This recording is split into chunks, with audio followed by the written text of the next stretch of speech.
I'm Laura Jordan. I live at Elm Terrace, which is part of the Greenfield Housing Authority. We are in Western Massachusetts, and our particular community, Elm Terrace, is for elderly and disabled. And I may have mentioned, I don't recall because I lose track of where I am, but we have 108 units here on our campus.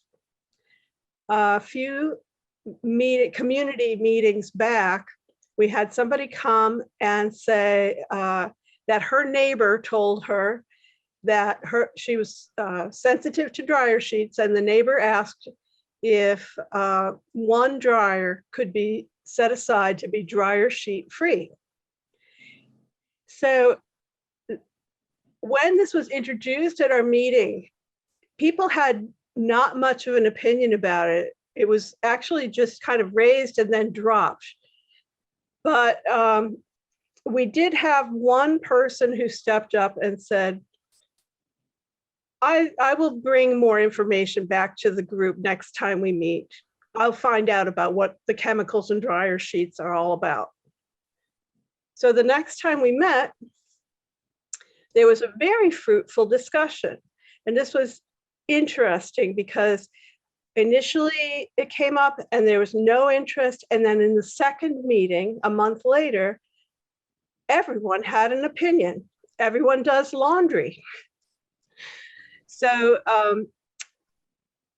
since we had such a diversity of opinions and there was no chance of reaching a consensus, the officers decided that our best approach would be to get a wider understanding of how people stood on this issue by conducting a survey. So we did. And in retrospect, I wish that I had a little more experience in designing surveys.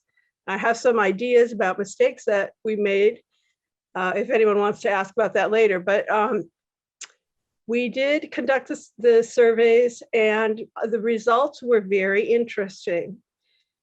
The responses were about 36 out of 104 occupied units at that time, so a very high percentage of returns.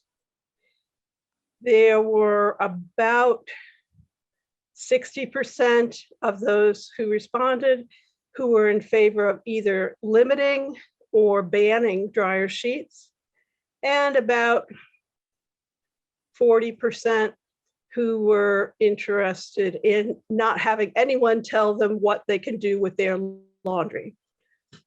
So we did bring this results of the survey back to the community meeting, and there was a vote taken to recommend that one dryer be designated as dryer sheet free.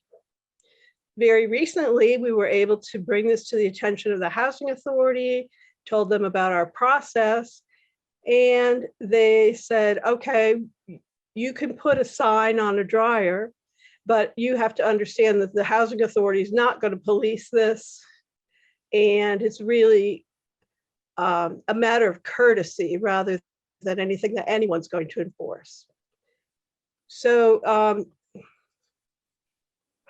one of the takeaways that we got from this was that because there was such a strong response, it was clear that we had people who were engaged in the conversation. We had people who were interested in an issue that was going on in the community. Even though not everyone agreed with the same point of view, it sort of had potential to start a conversation and to bring people in. And our dilemma has been that even though the group that was present at the community meeting that voted in favor of reserving a dryer, that's still a small group of people. I mean, if we have a participation rate in our meetings of about 10% of our population, and that 10% votes in favor of banning, then we've still got people who might be very disgruntled. And my concern remains that we may be alienating those people who had participated in that conversation. So it's an ongoing situation.